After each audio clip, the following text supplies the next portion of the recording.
بصوا عملنا الجمال ازاي بكل سهوله كده بالشكل ده. بصي جمال البسله سهله وبسيطه في عمايلها، بس فعلا طعمها تحفه.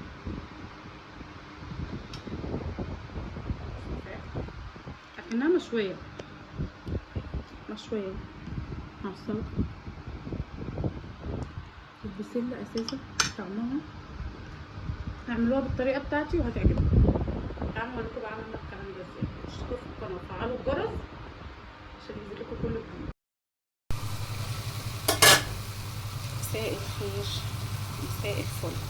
معانا هنا ميه بتغلي هننزل فيها حبيتين طماطم وحبيتين بصل وفصين توم وقرن فلفل واحد. فلفل حامي اللي مش حابب يحطه ما يحطوش. ومعانا هنا ورقتين عود قرفه وواحده ماجي، اللي حابب برضه يحطها تمام، مش حابب براحته. ننزل بالفراخ، طبعا الفراخ احنا غسلينها كويس جدا، وليمون ودقيق وطحينه. نقعها كده بتاع مثلا ساعه مثلا، اللي حابب يعمل كده، حابب مش حابه اغسليها فيها شطفه كويسه وتمام تبقى زي الفل.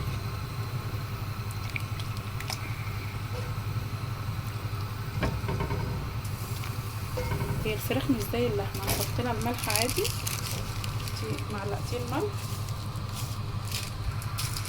وتغلي. تعالوا نوريكم هنعمل ايه تاني. الفراخ معانا استوت خلاص بالشكل ده. نعمل لها التتبيله اللي هنحمرها فيها. ننزل بمعلقه سمنه على زيت،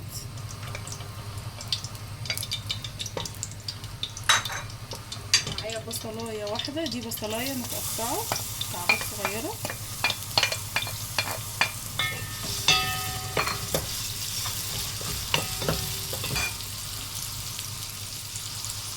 معايا فصين توم، فصين بس، طحن بالطريقه دي قطع صغيره كده بالشكل ده.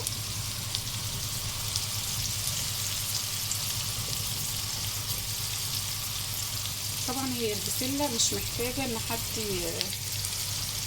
يعني مش محتاجه تعليم او محتاجه ان حد يعرف احنا بنعملها ازاي،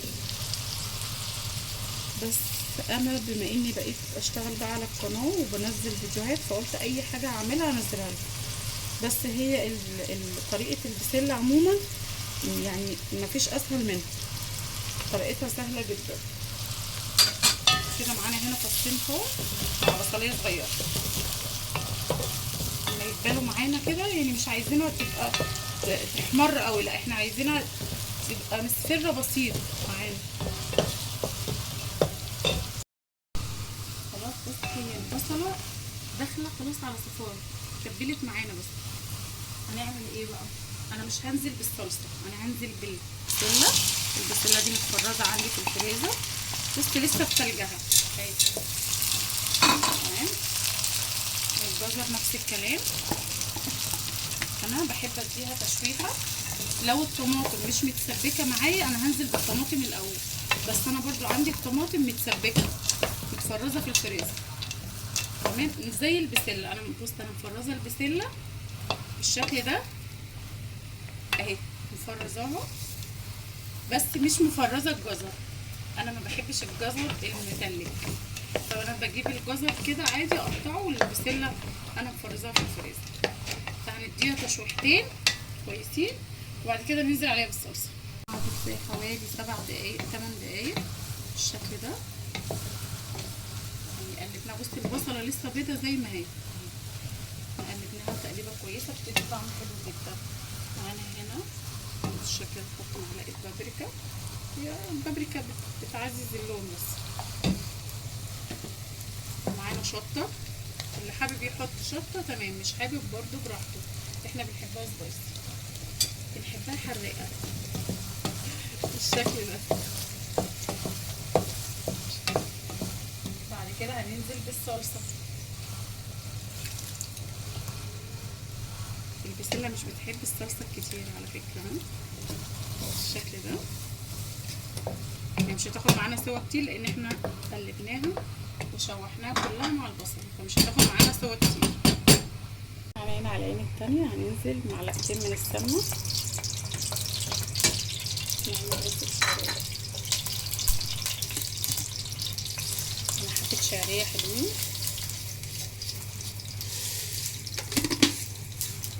اقل من نص، اقل من نص واكتر من ربع، يعني زي كوبايتين شعرية كده.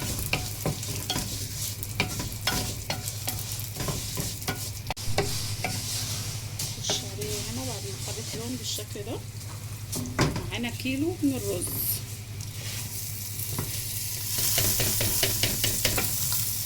برضه مش هننزل بالشوربة على طول، لا احنا هنقلبه حبة حلوين 5 دقايق، تفضلي تقلبيه شوية كده، بعد كده تنزلي بالشوربة بتاعته.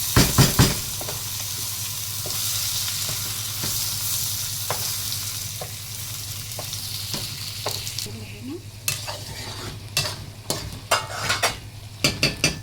هننزل عليها بحبة شوربة، شوربة الفراخ عادي.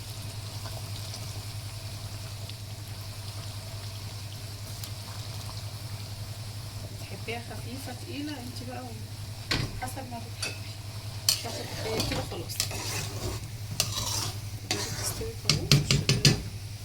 هنشرب الرز معانا هنا اهو 5 دقايق قلبناه، بس بقى مفلفل ازاي بالشكل ده. هننزل بالشوربة. الشوربة انت بقى خلي بالك عشان هي فيها بهارات طبعا، عايزة تصفيها بمصفى صفيها. طبعا احنا عملنا الرز كذا مرة معاكم اصلا، يعني دي مش اول مرة نعمل الرز معاكم، عملناه كذا مرة قبل كده. عملنا رز ابيض وعملنا رز بالشعرية.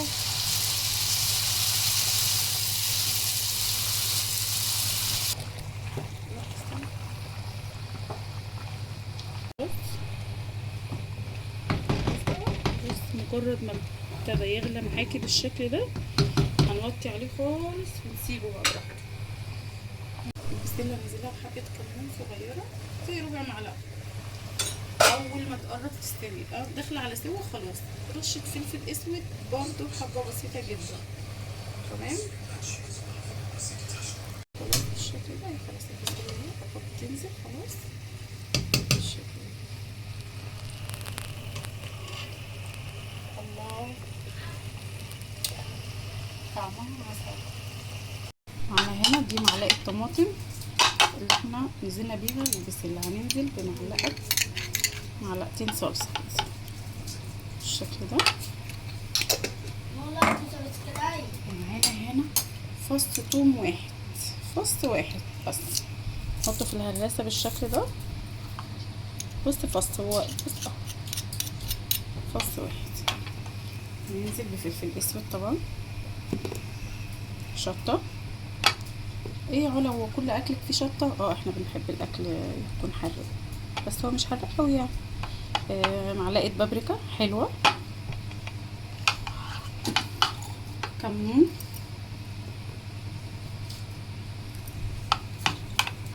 حبه زيت،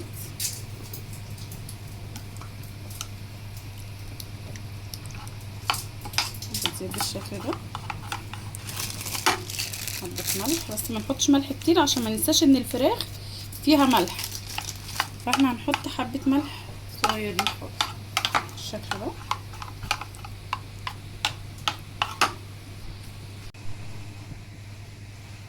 هنحط الفراخ هنا في الصينيه عادي بالشكل ده، تقلبيها على الجنبين. طبعا الصينيه حطينا لها معلقه سمنه. عايزه اقولك الفراخ بالطعم ده او بالتتبيله دي بتديكي طعم الفراخ المشويه. في ناس بتحمرها في معلقه زيت وسمنه، بس هي الطريقه دي احلى، بتدي طعم الفراخ المشويه. كل التتبيله اللي معاكي بالشكل ده، ما تبقيش حاجه. يلا ندخلها الفرن ونرجع لكم تاني. وهنا بعد ما خلصنا حبه الخضار اللي مفيش احلى منهم، هم سهلين وبسيطه يعني، عمايلها بسيطه، بس احلى اكل ممكن تاكلوه. شويه بسله بالشكل ده على شويه الرز كده، رز بالشعريه او رز ابيض حسب ما بتحبوا. وسيدي مع شويه سلطه، ولا الفراخ اللي اكنها مشويه ربنا اكنها مشويه، بص اكنها مشويه. اعملوا الفراخ بالطريقه بتاعتي وبنفس التتبيله، هتعجبكم جدا. اشتركوا في القناه وفعلوا الجرس عشان تشوفوا كل جديد. باي باي.